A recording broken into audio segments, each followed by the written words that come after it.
con decirles es que en el GitHub de Saturday Santiago está este archivo asignación cuentas Azure. Aquí pueden ver el número que les corresponde a cada una de sus cuentas con los números que estaba diciendo Loreto en la pizarra. ¿Ok?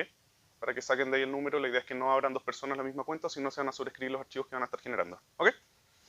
Bueno, voy a partir por presentarme. La presentación va a estar en Jupyter. Para los que no sabían, se pueden hacer presentaciones en Jupyter.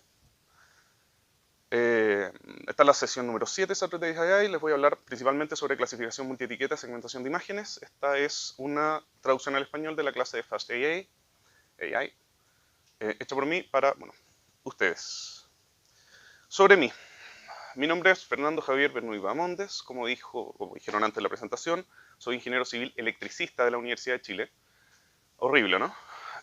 Resulta que entre eléctrica y electrónica no se decidieron y decidieron hacer una que era electricista. Suena como a fontanero, así como horrible, ¿ok? Por suerte decidieron cambiarlo 2 años después de que salí. Entonces, si ahora ven a alguien que tiene el título de ingeniero civil electricista, es porque es viejo como yo. Bueno, después de sacar la ingeniería civil, saqué un doctorado en ingeniería eléctrica. De nuevo, no es en ingeniería eléctrica, sino que en robótica y procesamiento de imágenes, y un poco por eso es que estoy acá. De hecho, ahí es que conocí a Loreto, que es la que me invitó a participar aquí. Todo empezó para mí, en realidad, en el año 2006. En 2006 tomé un ramo en la universidad con el profesor Javier Ruiz del Solar, que se llama Mecatrónica. ¿Alguien acá de la Universidad de Chile? Bien, me da la impresión de que más de alguno de ustedes puede haber sufrido o haber conocido a alguien que sufría con eso. Donde tomé un proyecto muy interesante que era hacer un brazo robótico para el robot de servicio.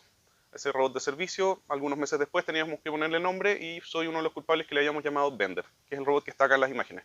¿Lo conocen? ¿Alguien lo había visto antes? Salió un par de veces en revistas, diarios, noticias. ¿No? ¿Nadie? ¿Sí? Bien. Gracias. De hecho, sí, en algún momento tuvimos relaciones de Bender con Microsoft. Bueno, Bender es un robot de servicio construido acá. Soy uno de los fundadores, por decirlo así, de este proyecto. El objetivo principal de Bender era participar en una competencia internacional de robótica llamada RoboCup, en la versión de servicio que se llama RoboCup at Home. La idea del robot era un poco interactuar con personas, hacer tareas domésticas, como decirle, Bender, tráeme una lata de bebida, iba a la cocina y sacaba una bebida y te la traía. En este proyecto, yo trabajé en principio en temas del control del brazo robótico y luego en temas de navegación y al final en temas de detección y reconocimiento de caras. Entenderán que un robot de servicio, una de las cosas principales que tiene que hacer es que cuando tú te paras al frente te diga, hola Fernando, hola Loreto, etc. De hecho, ¿ubican Fintual, la empresa Fintual? ¿Sí? Bueno, el CTO y uno de los fundadores es Andrés Marinkovic. Andrés Marinkovic, amigo mío, también trabajó en este proyecto. Y cuando él llegó a trabajar, estábamos trabajando en un tema de reconocimiento de caras. Entonces, cuando alguien se paraba al frente, si te conocía, te saludaba. A mí, entonces, yo llegaba y me decía, hello, Fernando. Porque, bueno, Fernando. Y cuando llegó Andrés, él se presentó y su nombre lo dijo en inglés, Andrew. Entonces, cuando llegaba Andrés y Bender lo veía, lo saludaba, le decía, hello, Andrew. Desde entonces que él me dice, hola, Fernando. Y yo le digo, hola, Andrew. Está ya fome. Bueno, después de trabajar en Bender durante hartos años y viajar a un par de RoboCups, unas experiencias bastante entretenidas, ahora los muchachos del equipo están trabajando con otro robot, no con Bender, y les ha ido muy bien. Este año les fue muy bien a los muchachos.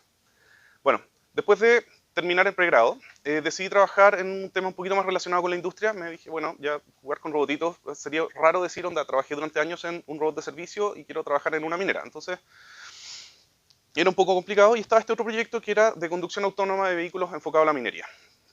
Y en el entonces recién naciente Advanced Mining Technology Center también de la Universidad de Chile. Y estaba la opción de hacer un trabajo de procesamiento de imágenes para detectar el camino frente al auto. Entonces, mi tesis de pregrado fue detectar caminos no pavimentados. Obtuve muy buenos resultados y mi profesor me dijo, bueno, sigamos. Métete al doctorado y hacemos la siguiente versión, que es en vez de solamente encontrar la calzada, veamos qué es todo lo que hay en el entorno, porque para poder manejar en realidad tienes que ser consciente de todo lo que tienes en el campo visual.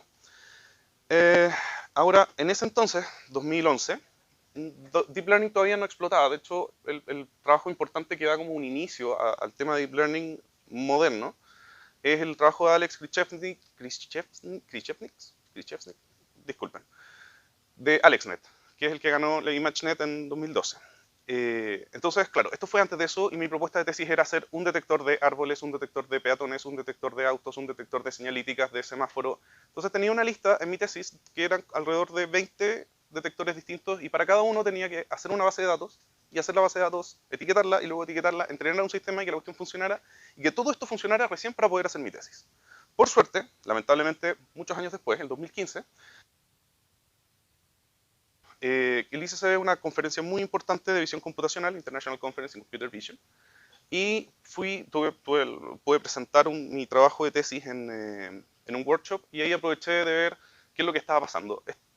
En este ICCB fue un boom de las publicaciones de Deep Learning, más de la mitad eran relacionadas con Deep Learning, entonces ya algo que en 2012 estaba empezando y que estaba mostrando ser bastante rupturista y que estaba generando muy buenos resultados, para el 2015 ya estábamos todos seguros, este en verdad es el futuro.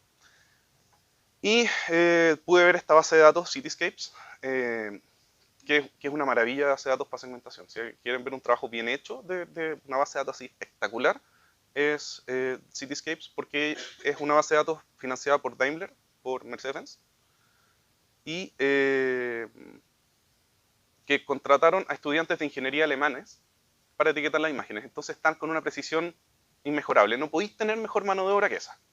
Entonces, si ven la base de datos, ven las etiquetas, están muy buenas. Y estaba el trabajo en esta base de datos de You, que es Dilator-Nets, que es un método de segmentación de imágenes basado en Deep Learning, que utilizaba esta base de datos y no solamente lo utilizaba, sino que además él levantó en GitHub su código funcionando y los pesos entrenados. Entonces, para mí fue, en vez de generar estos 20 detectores, había alguien que ya había hecho la pega por mí. Ahora, esto fue entrenado en una base de datos en Alemania. ¿Quién me aseguraba que iba a funcionar en mi base de datos, que era acá en Santiago? Funciona. Una de las maravillas de Deep Learning es que logra generalizar lo suficiente. Y este método de segmentación funcionaba. Entonces usé esto para mi tesis, hice un método de localización basado en esto y funcionó y logré sacar mi doctorado. Ahora, eso fue mi etapa en la universidad y después tenía que trabajar. No trabajé, por supuesto, en minería, sino que mi trabajo actual, y en realidad desde el 2016 que estoy trabajando en esta empresa, es la empresa Telediagnósticos, TeleDX para los amigos, TeleDX for the friends, cuyo proyecto un poco emblema, nuestro caballito de batalla es Dart. ¿Alguien ha escuchado de esto? ¿Ha visto este logo antes? ¿Noticia, algo? ¿Le suena? Bien, bien, bien, gracias. La última vez que hice esta pregunta, literalmente nadie sabía de nosotros. Así que sé que funcionó esto de traer un palo blanco. Nosotros somos una empresa dedicada al procesamiento de imágenes médicas, es uno de nuestros rubros, al menos el principal por ahora. Y en 2016 hicimos una validación clínica con el ministerio para el funcionamiento de un método de tamizaje o screening para retinopatía diabética. Y 2017 empezamos a negociar con el ministerio y desde el 23 de mayo del 2018 somos parte del protocolo nacional de teleoftalmología del Hospital Digital, lo que nos transforma en el primer método de tamizaje automático funcionando a nivel nacional en el mundo. ¿No? Ok, no importa. no, olvídelo, una broma. Desde ese día empezamos a funcionar en distintas unidades de atención primaria oftalmológicas, guapo, a lo largo de Chile. Hoy trabajamos literalmente de Arica hasta Punta Arenas. La guapo más al norte es la guapo Arica y la guapo más al sur, que está en Punta Arenas, es la guapo Tomás Fenton. Diariamente nos suben alrededor de 1000 exámenes de retinopatía diabética, cada examen tiene alrededor de 4 imágenes y en total en el ministerio ya hemos revisado, en operación, 1 millón de imágenes de retinopatía diabética, aproximadamente. ¿Bien? Y esto está funcionando y a ver, déjenme ver si es que les puedo mostrar algunos números de la operación. El gráfico que está acá arriba muestra la cantidad de exámenes publicados y lo que nosotros hacemos es permitir la implementación, le ahorramos costos al ministerio, la diferencia que hay entre la línea roja y la línea azul es lo que le ahorramos de muestras que le llegan a los oftalmólogos y eso ha permitido aumentar la cobertura del examen de fondo de ojo y de esta manera ayudar a prevenir la ceguera por retinopatía diabética. ¿Cómo lo hacemos? Que es al final, ¿por qué les estoy dando estoy hablando de esto? Lo que hice fue aplicar lo que había aprendido en mi tesis y aplicarlo a imágenes médicas. Es decir, lo que nosotros hacemos es segmentar en imágenes de fondo de ojo las lesiones relacionadas con retinopatía diabética y si encontramos alguna lesión le avisamos para que un oftalmólogo lo vea y si no le decimos que vuelva al año siguiente. Como pueden ver, lo que vamos a ver en esta clase, segmentación y clasificación multietiqueta y regresión, tiene utilidades y pueden llegar a ser un producto viable y útil y en realidad que genere externalidades no solamente como negocio, sino que en nuestro caso también tenemos una externalidad positiva social que es muy importante, que es prevenir la ceguera. Y todo esto partió de un muchacho flaco, pelo largo, joven, con pelo, me estoy quedando pelado, jugando robotitos. ¿Bien? Ahora, hablemos sobre esta clase. Les voy a hablar sobre 4 temas en especial. Lo primero es el Datablock, la API de Datablock de FastAI, que es una herramienta súper poderosa de la librería que en general no está, en otras partes tienen distintas formas, distintos sabores, pero al menos en FastAI lo encontré bastante cómodo, bastante útil. Voy a hablar sobre clasificación multietiqueta, segmentación y regresión, y todo esto con redes convolucionales, aplicado a imágenes. Clasificación, bueno, ustedes ya tienen un poco clara la idea de lo que queremos hacer. Es mostrarle una imagen a una red neuronal y que nos diga qué hay en la imagen dentro de una serie de clases o categorías a las que queremos que responda. Sin embargo, ese no es el único tipo de clasificación. La base de las clasificaciones es la clasificación binaria, que es algo que existe hace mucho tiempo y que es el primer problema común de resolver. Un caso estándar y que existe hace mucho tiempo es la clasificación de spam. Es decir, veo un correo y tiene pinta de spam, sí o no, y lo mando entonces a la carpeta spam y todos ya estamos un poco acostumbrados a que eso funcione en nuestras direcciones de correo. Luego está la clasificación multiclase, que es lo que estábamos viendo. Lo típico, le muestro una imagen y me dice gato, perro, caballo. ¿Se acuerdan? Bueno, voy a dar ese comentario después. ¿Y qué es la clasificación multietiqueta? Es que no quiero que me diga si hay gato o perro o caballo de manera exclusiva, sino que quiero que me diga cuáles de las clases que yo les tengo entrenadas están presentes en la imagen. En el caso de la imagen de al lado hay un gato y un ave.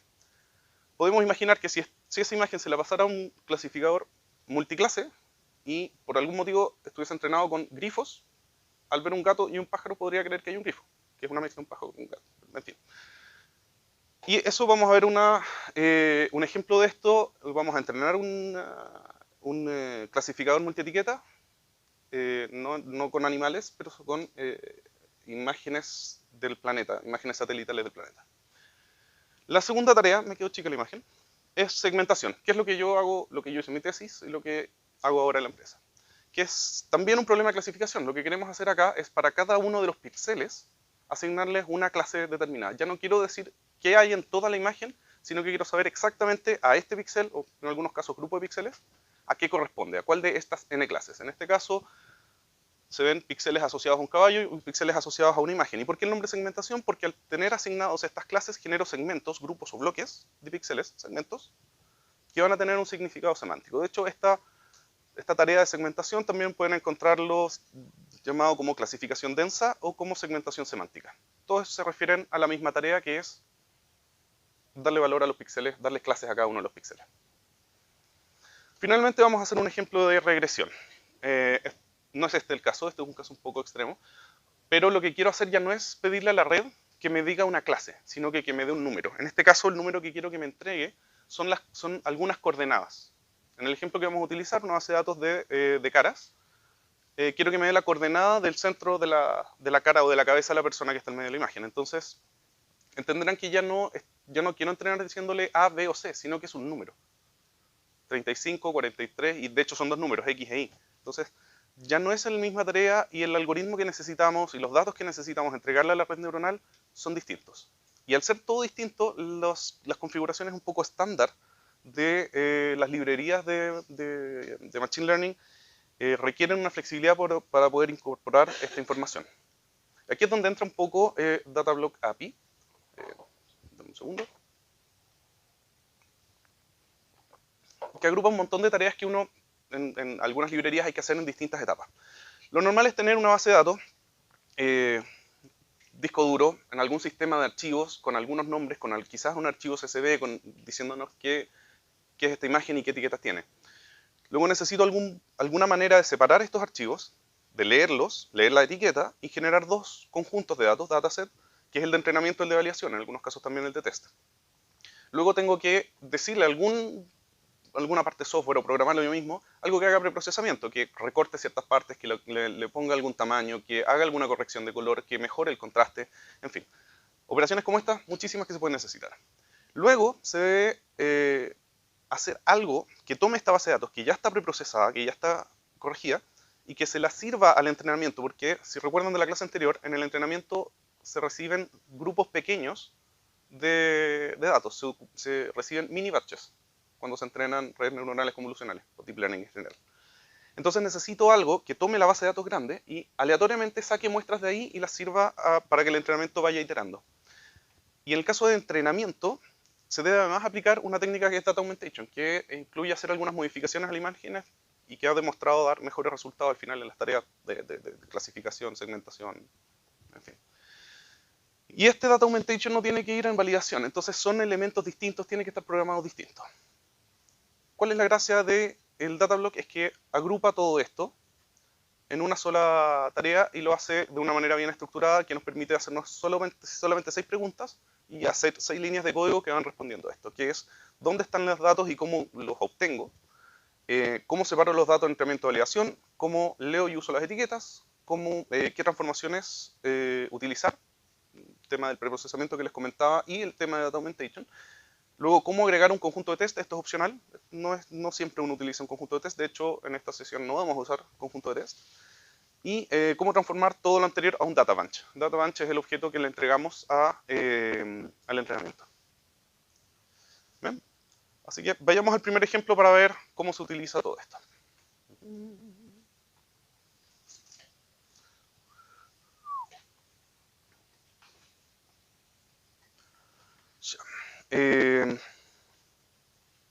Ustedes ya tienen todos estos archivos, los bajaron del GitHub y me imagino que deben estar tratando de ejecutarlos en la máquina. El proceso de entrenamiento de este notebook toma alrededor de 1 hora. ¿Ya? Somos 60 y algo. Y la máquina es una y tiene 4 GPU. Está configurado para utilizar alrededor de una GPU entera. Por lo tanto, si más de 4 personas hacen esto, se van a caer. ¿Ya? Y se va a caer. Entonces, no tengo muy claro cómo podríamos hacer para que ejecuten esto todos y vean que en efecto funciona. Por ahora les voy a pedir que crean en mí, esto lo hice anoche. O sea, no lo hice anoche, lo hice durante la semana, pero los resultados que están acá los saqué anoche. De hecho, los dejé corriendo, me fui a carretear y volví y estaban los resultados. ¿Ya? No sé muy bien si es que tenemos alguna alternativa, ¿no? Lore. Uh-huh. Hay una cosa que nos pasó la semana pasada y que preveímos para que no sucediera esta semana era la parte de bajar la base de datos. ¿Se acuerdan que nos demoramos, tuvimos mucho rato en eso? Lo que hicimos ahora fue dejar la base de datos dentro de la máquina virtual y lo que pasa es que ahora cuando ustedes corran el notebook van a hacer una copia como simbólica de esa única base de datos. Y van a hacer una copia simbólica como para que el sistema crea que cada uno de ustedes la tiene en su sesión. Y de ahí van a ejecutar. Pero de todas maneras, eso es una parte, que es el espacio, que claro, si cada uno baja la base de datos, el espacio se va a acabar en la máquina. Pero el otro problema que podría ocurrir es la cosa de la memoria. Si todos están corriendo deep learning al mismo tiempo en la misma máquina, puede caer por memoria. Entonces eso es lo que podría llegar a pasar. Ahora los que prefieran seguir la clase, escuché que varios dicen, no, yo voy a ver lo que va haciendo cada cosa, háganlo, y si algunos, ojalá que los mínimos quieran ejecutarlo, pueden hacerlo, pero con la posibilidad de que puedan caer fuera de memoria. Bueno, continuamos entonces. Sí, les recomendaría eso. Sé que estamos en Microsoft, pero Colab es una buena alternativa para que lo hagan si es que no tienen una GPU. ¿Ya? Oh, me van a retar. ¿Ya? Una pequeña recomendación. En base a eso, es preferible, para evitar problemas con la máquina y que colapse y que vayamos a interrumpir la presentación, que presten atención a lo que va haciendo Fernando, porque lo mismo que van a tener que hacer ustedes después. Y después, fuera del taller, lo realicen ustedes independientemente. Bueno, si no evitamos problemas. Sí, no, pueden, yo estoy disponible a que, no sé si necesitan correrlo, tienen algún problema, me pueden contactar y yo les digo, bueno, corrijámoslo y vemos cómo lo hacemos para que funcione y puedan tener su propia experiencia, de obtener los resultados que van a ser levemente distintos y jugar con parámetros. ¿Eh? Bueno, lo que decía la Lore, para evitar los problemas que tuvieron antes, en vez de bajar las bases de datos, lo que vamos a hacer son enlaces simbólicos, o symlinks o algo equivalente a acceso directo. Lo que vamos a hacer es confundir un poco al sistema operativo para que cuando entre una carpeta, en vez de entrar a la carpeta que tengo yo en mi usuario, va a ir a buscar archivos en otro lado, que ya los descargamos. Entonces, así ustedes no van a tener que bajar los datos y no vamos a tener problema de flujo ni de uso de disco duro. ¿Bien? Las instrucciones para correr eso están acá. Si ya tienen los datos, va a mandar los errores que ven acá, porque yo ya los tenía. Y si no, es normal que tire al menos un par de errores acá, porque las carpetas deberían estar creadas. Pero lo hice así para asegurarme y no quise sacar los errores medio, darle una vuelta de cómo hacer que no mandar errores. Con eso, esto es un reemplazo de bajar la base de datos. Ahora les voy a mostrar cómo se baja esta base de datos porque lo considero entretenido y útil si es que quieren bajar bases de datos desde Kaggle. ¿Bien? Lo primero, inicializar el notebook. Configuramos para que se actualice solo y cargue las librerías. Y usamos Matplotlib para que pueda mostrar los gráficos. Y finalmente importamos la parte de visión de la librería de FastAI. Las dos líneas que ven comentadas ahí son particularmente útiles si queremos utilizar más de una GPU. Por ejemplo, yo tengo tres cuadernos que vamos a ver hoy con código. Entonces, para poder correr simultáneamente, les puse este código y dijo, tú usa ¿tengo el mouse? Perfecto. Tú usa la tarjeta número 3, de las 4 que tiene, de 0 a 3, ¿ok? Le dije al otro usa la 2, al otro usa la 1. Así, podía usar las 4 máquinas que tiene el servidor. De esa manera, en realidad, acá podríamos tener 4 personas corriendo estos notebooks, pero de nuevo se demora mucho y podemos igual terminar con problemas, ¿bien?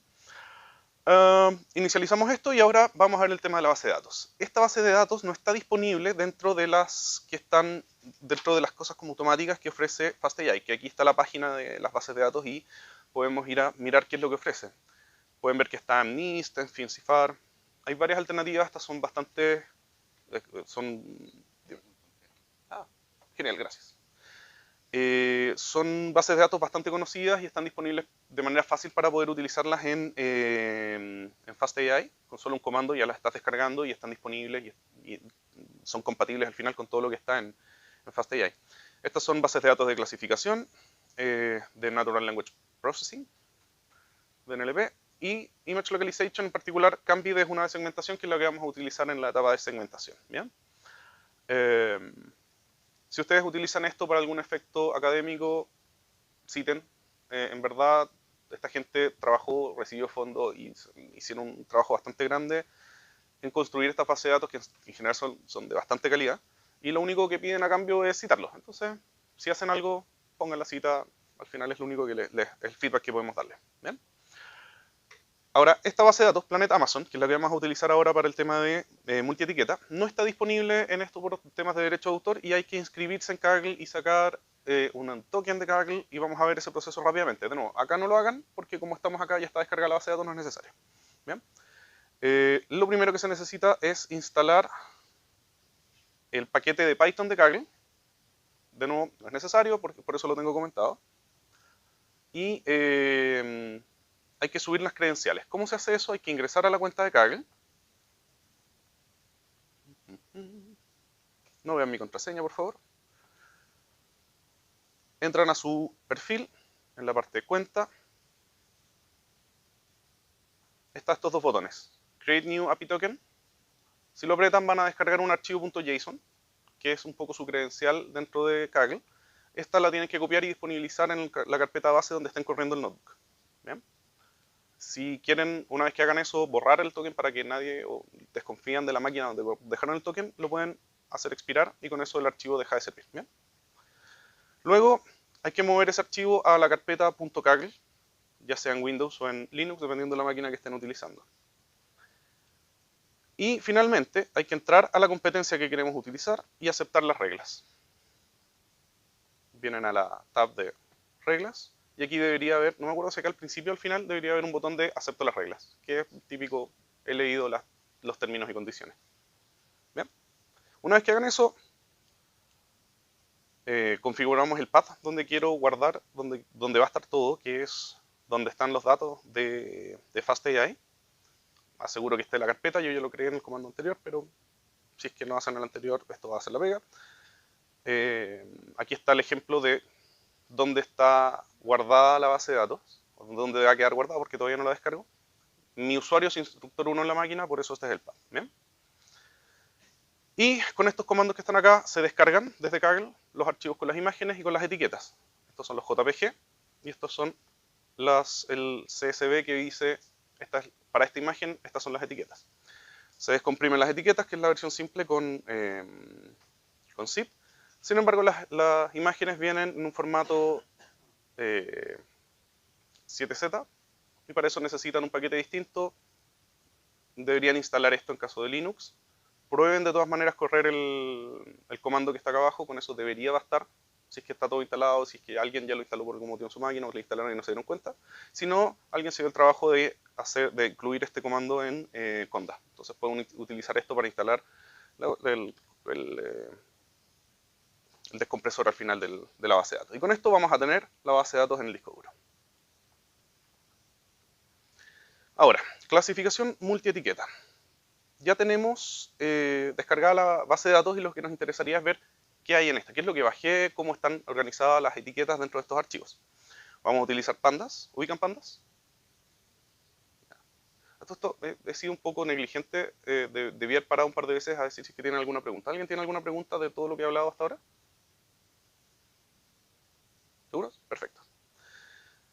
Bien, pandas, vamos a utilizar pandas para leer CSV. Esta es una librería que maneja tablas, muy utilizada, bastante cómoda, y con el comando head me va a mostrar los primeros 5 elementos de esta tabla. Tiene dos columnas, la primera es image name y la segunda es tags. Y la primera tiene los nombres de las imágenes, train 0, 1, 2, 3, 4. Y al lado tiene algunas palabras que son las etiquetas y que están separadas por un espacio. Entonces lo que yo quiero hacer es entrenar una red que vea esa imagen y me responda estas etiquetas. Y como pueden ver, hay unas que tienen 2, otras 4, otras 5. Entonces es un problema un poco distinto a lo que habíamos visto antes. Para poder hacer esto, dado que no es un problema estándar ni base de la librería, necesito meterme al datablock para decirle cómo voy a leer esto. Entonces, la primera etapa es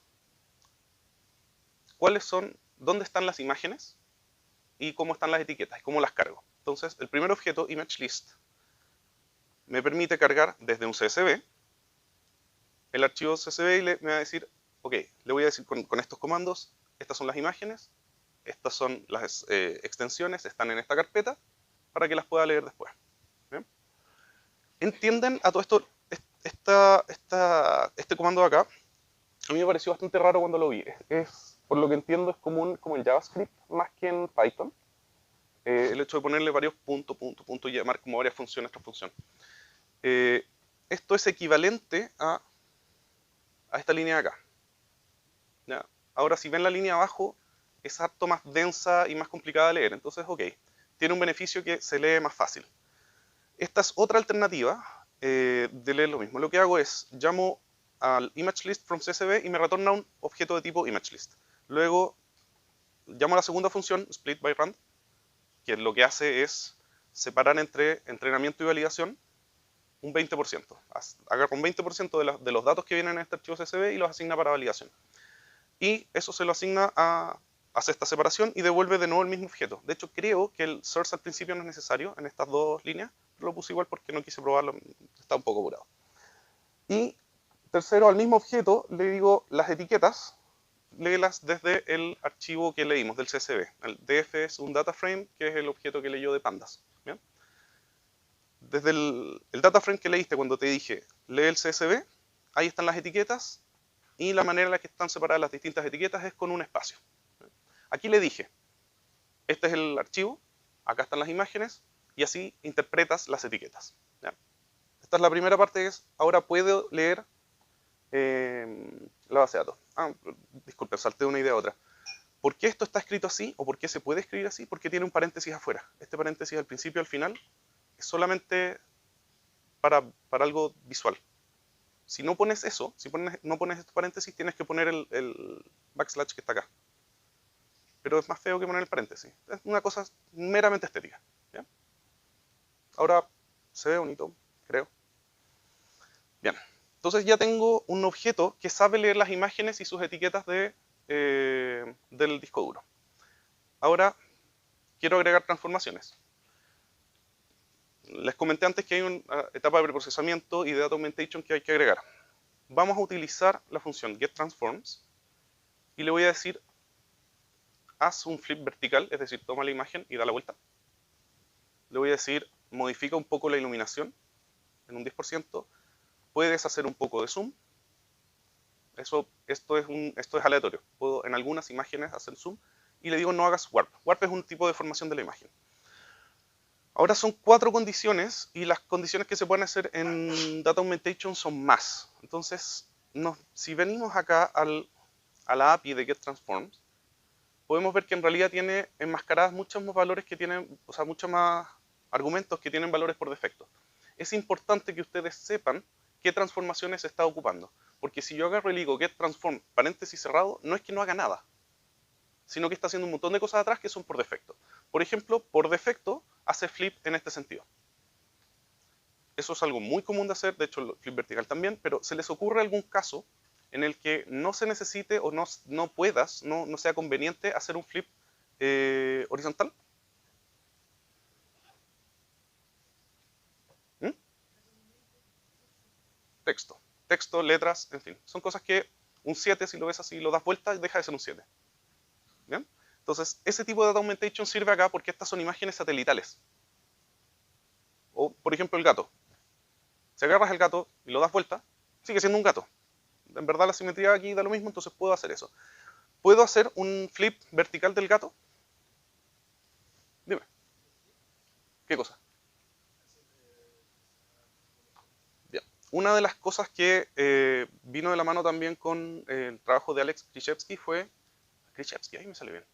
Fue Data Augmentation. Al momento de entrenar, tú tienes un conjunto de datos. Deep Learning necesita muchísimos datos. Incluso más, aunque tengas 1 millón de datos, en realidad la cantidad de parámetros que tiene ResNet va del orden de 40 millones. Entonces, necesitas más muestras distintas. ¿Cuál es la solución a esa? Tomas la imagen y la mueves un poco. Y la agrandas. Y le cambias la iluminación. Le puedes meter ruido blanco.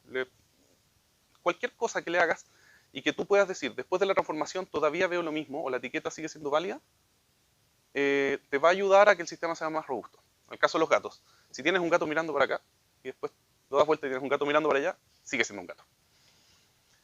Esto es una piedra angular de Deep Learning, del funcionamiento actual, del entrenamiento al final de redes convolucionales.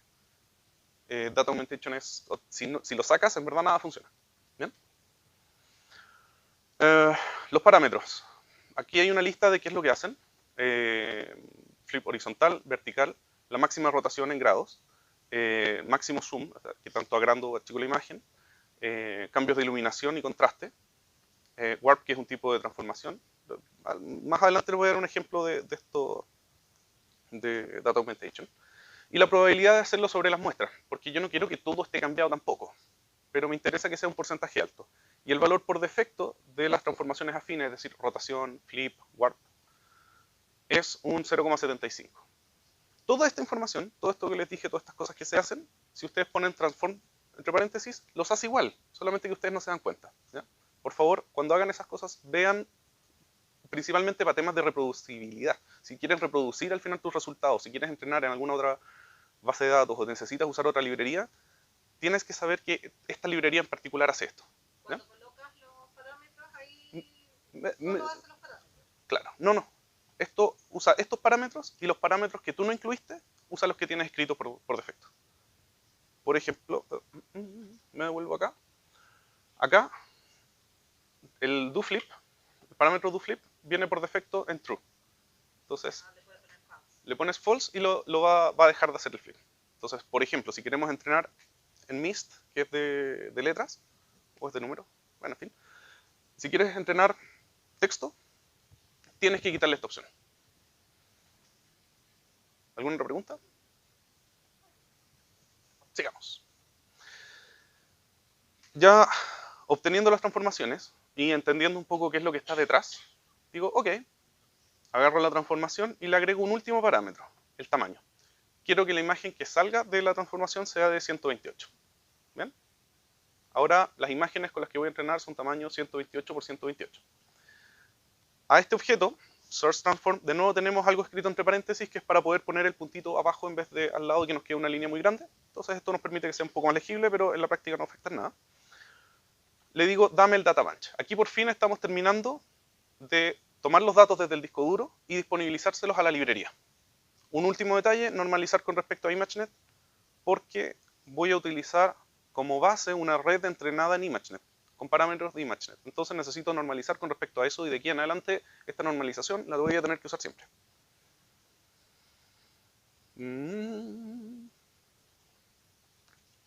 Ahora, ya que tenemos un objeto que disponibiliza objetos, le puedo, o sea, que lee del disco duro y me entrega las cosas con sus transformaciones, le puedo decir, dame algunas muestras.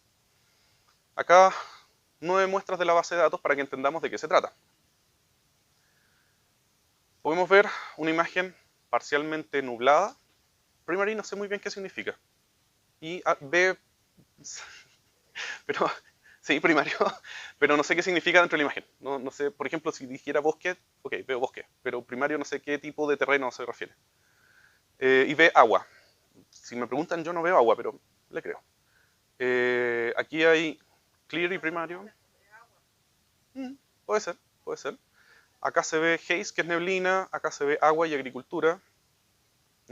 Aquí, bueno, acá no salieron, pero hay algunas muestras que incluyen caminos, que incluye estructuras, como habitacional. Esta es la base de datos que vamos a utilizar y esto es lo que queremos lograr. Que cuando yo le muestre uno de estos pedacitos de imagen satelital, me diga, esto es lo que hay. ¿Ya? Sí. La cantidad de clases. Si tú tienes una base de datos que tiene 500 clases, tienes el límite de las 500 clases que le entrenaste. La red podría hacerlo con 500 y 1000, lo que queráis. Bueno, y el problema con eso es que para cada una de las clases necesitas tener una cantidad importante de muestras. O sea,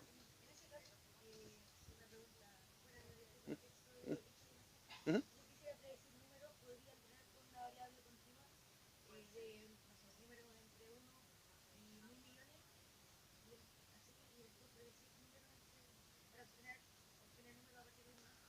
Podrías, pero creo que es más fácil el ejemplo de Enemist, en el que vas viendo un bloque. Es que hay varias soluciones para detección de números.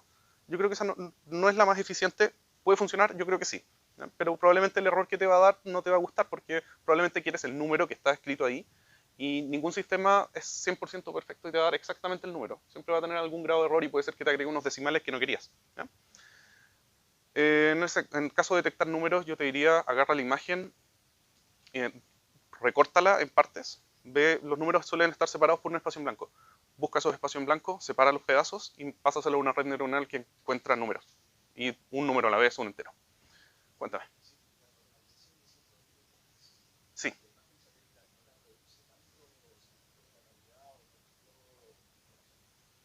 Sí. Sí, de hecho es importante que el tamaño que uno puede elegir de qué tan chico o qué tanto puede achicar las imágenes tiene que ver con cuál es el detalle que importa. Por ejemplo, en el caso de retina, que me es más familiar, existen un tipo de lesiones que se llaman microneurismas, que son unos pequeños puntos negros. Si agarro una imagen que viene nativamente en 3000 por 5000 y la bajo a 128, el punto literalmente no existe. Y no se ve, y por lo tanto, si ves la imagen de 128 no tiene nada y el tipo está sano. ¿Ya?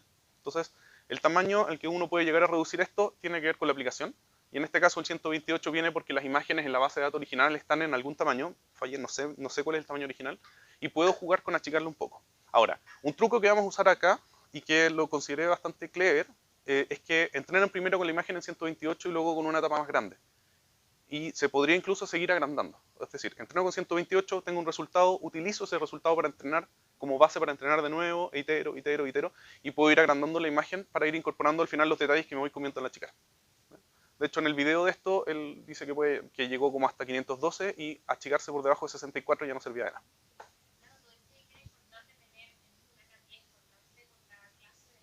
Sí.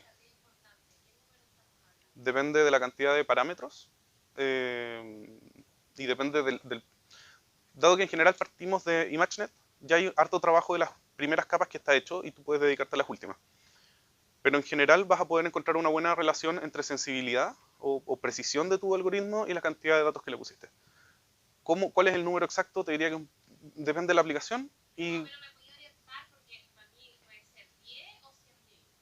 Ese es un número más o menos. ah, Sé que queriendo caso, lograr, pero claro, para ubicarme en el universo. caso de clasificación, yo te diría que con 1000 muestras podrías empezar a tener algo, dependiendo de la estructura y un montón de cosas. Pero para que te den un orden de magnitud, yo te diría que por debajo de 1000, cualquier cosa que clasifiques ya no logró generalizar lo suficiente. ¿Ya? Y si el objeto que estás buscando es muy complejo, cientos de miles tranquilamente. ¿Hay un par de brazos más levantados? Dime.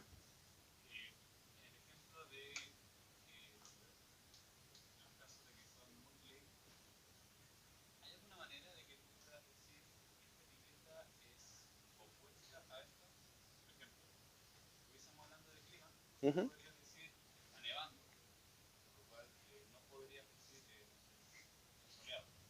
Uh-huh.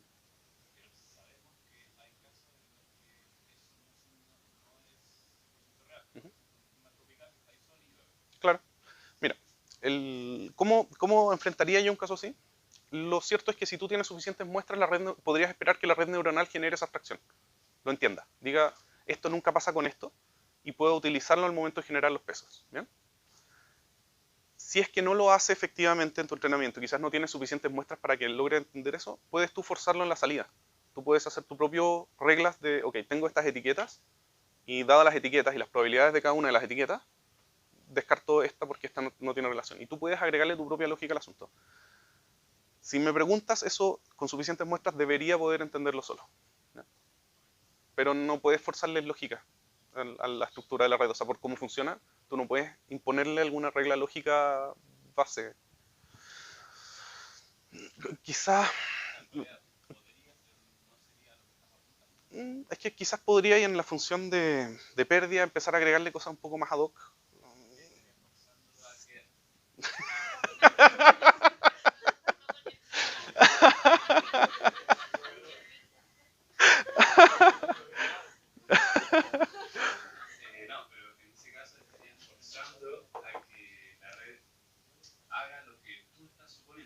Claro. Claro.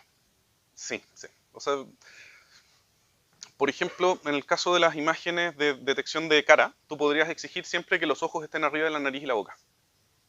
Y tú puedes exigir eso y decir si es que si los ojos están arriba de la nariz, esta cuestión está mala. Y lo puedes utilizar una capa posterior, porque piensa que esto, ok, Deep Learning es bacán y te da una herramienta, pero lo cierto es que al momento de productivizarlo o hacer algo útil, necesitas agregarle algo antes y después. Y ese algo antes y después depende de la lógica de negocios. Y en caso de que tú necesites forzar de que esto no puede pasar porque tu experiencia te dice y esto es algo que yo espero que suceda, bueno, fórzalo. Pero ya no tiene que ver con cómo lo entrenáis, sino que cómo lo usas. ¿Bien? ¿Otra pregunta? Otra más, dime.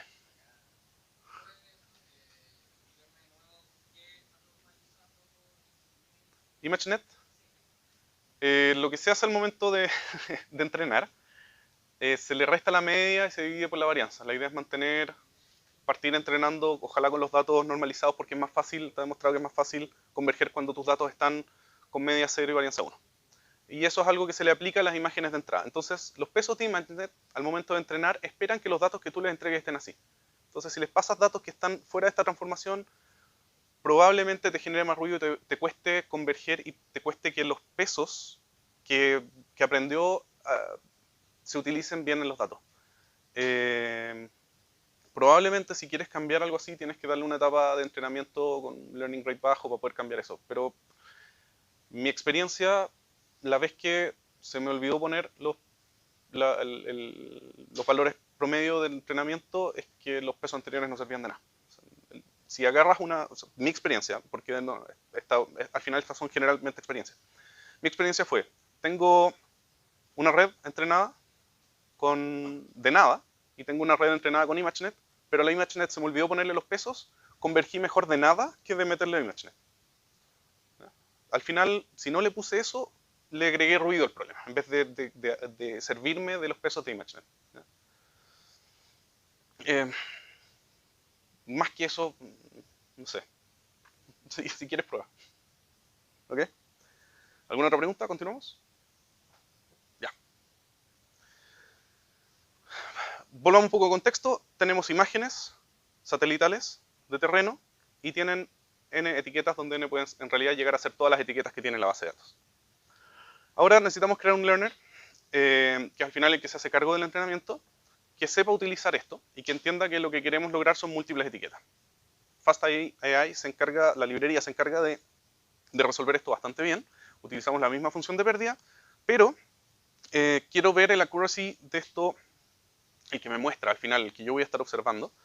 Quiero que lo calcule a partir de que yo voy a decir que una clase en particular es positiva por sobre cierto umbral. Lo que vamos a tener acá es que para cada una de las clases tiene un valor entre 0 y 1 diciendo es positivo o no.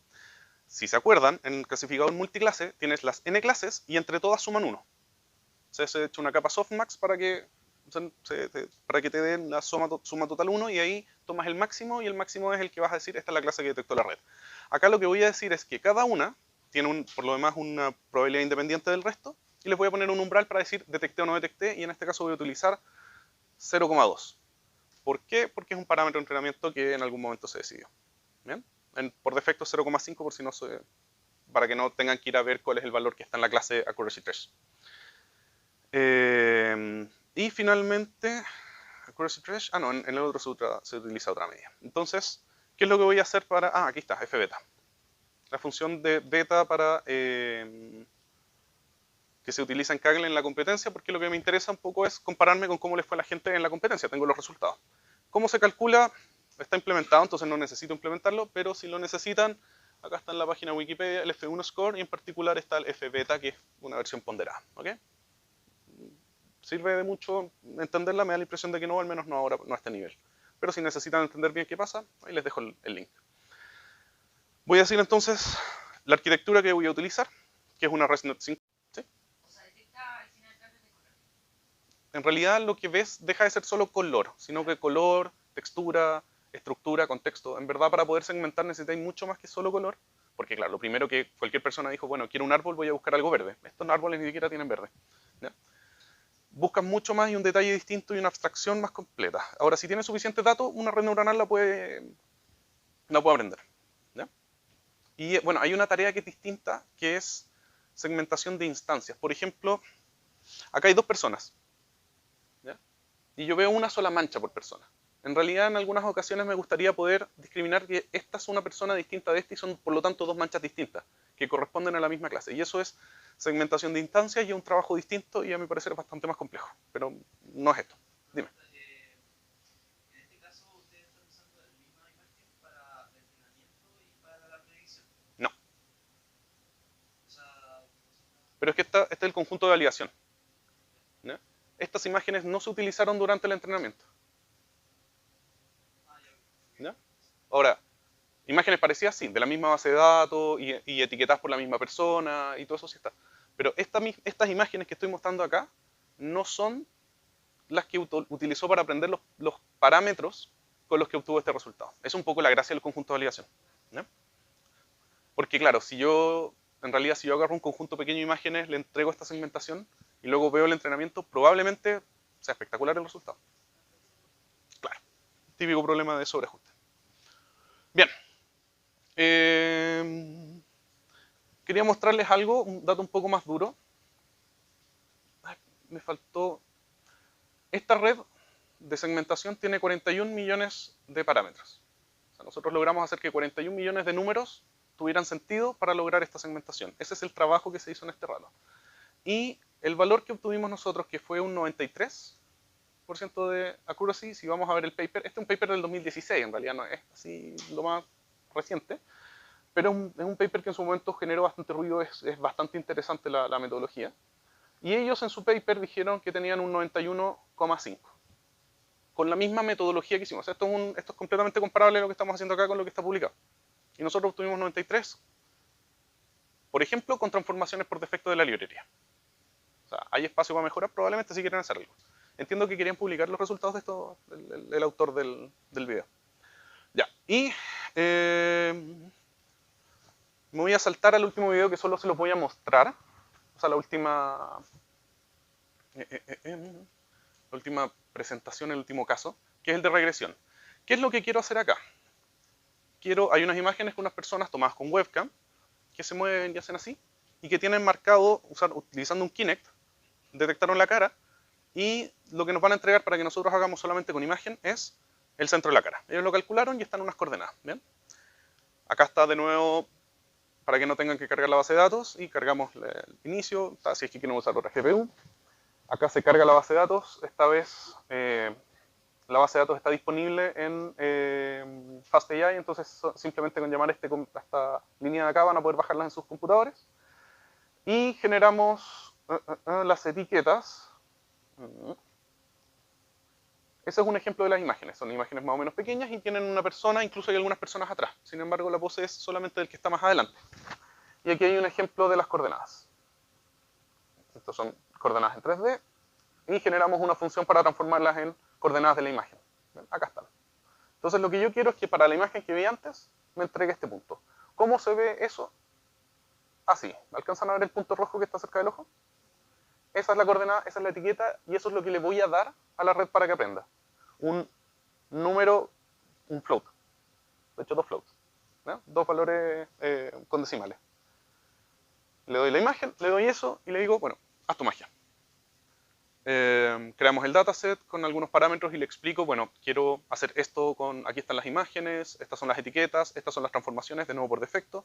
Nuevamente le digo que el i tiene que tener las transformaciones del x, y le voy a setear el tamaño en 120 por 160.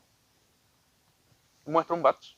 Aquí están para distintas, estos son algunos ejemplos de la base de datos con sus respectivas etiquetas, estos de los datos de entrenamiento. Luego entrenamos el modelo, nuevamente, Learning Rate Find. ¿A dónde se pondrían ustedes? Por algún motivo, como acá en esta pendiente que está antes de llegar a la última parte, me da la impresión que podría funcionar mejor que esto. De nuevo, pueden experimentar. De hecho, este se demora bastante poco en entrenar. Podrían tratar de hacerlo primero que los otros porque es más fácil. Se demoró 40 segundos por cada época. ¿Bien? Nuevamente entreno 5 épocas y no le di funciones, no le di métricas para mostrar, así que no tengo alguna medida de precisión. Para los casos de regresión como esto, la regresión es una distancia. La red me dijo 2 números, los restos les saco el valor al cuadrado y tengo una distancia, la raíz de la suma al cuadrado. ¿Bien? Ahora, ¿qué se traduce esto? Si vemos los resultados, esta es una... Aquí está la muestra con el ground truth que está cerca del ojo, y aquí está el resultado que está levemente más a la derecha. Este es el problema que yo les decía. El resultado de la red es un número. Tú nunca le dijiste a la red, estás viendo personas. Tú nunca le dijiste a la red, tienes que fijarte en la cara de la persona. Tú solo le diste muestras y 2 números. Y él logró de alguna manera generar la abstracción suficiente a entender, estoy buscando una persona, y de la persona estoy buscando la cara, y de la cara estoy buscando el centro, y del centro estoy sacando las coordenadas de la imagen. Por supuesto, para ti y para mí, agarrar eso es tomar un mouse y marcar al medio. Pero para una cuestión a la que no le dijiste nada y no sabe detectar caras, es un tremendo trabajo. ¿Alguna vez? ¿Distingue persona o distingue esa persona? No, distingue personas, son distintas personas. Son videos con algunas personas. Ahora, sí, probablemente si tú te pones al frente de esto, se maree. ¿Por qué? Porque es una base de datos más o menos chica. ¿No? Si quisieras hacerlo con la que sea mucho más robusto a la cantidad de gente, necesitas muestras de mucha gente. Hay bases de datos de detección de cara, y quizás podrías usar eso, pero este no creo que sea el caso. ¿Bien? El general funciona muy bien y tiene un error bastante pequeño. O sea, si es que estamos buscando el centro de la cara, en realidad está en una distancia bastante baja para todas las muestras. Y para terminar, un ejemplo de Data Augmentation. Aquí hay ejemplos del tipo de transformaciones que se pueden hacer en la imagen un poco exageradas. ¿Ya? Para la imagen original que está acá al medio, hay deformaciones en un eje, zoom en otro, distintas transformaciones. ¿Okay? Todo esto está en el notebook que están en GitHub, creo que la Loreto lo subió, y está además decirle que si tienen cualquier duda me pueden contactar. Creo que no puse en ningún lado mi mail. Fernando... Es que yo no estoy en Slack, que me inviten. Igual es fernandobernuy@gmail. O Hotmail también tengo Hotmail, ya que estamos en Microsoft. Y Bernuy es mi apellido por si acaso. Bueno, eso muchachos es lo que les tengo preparado.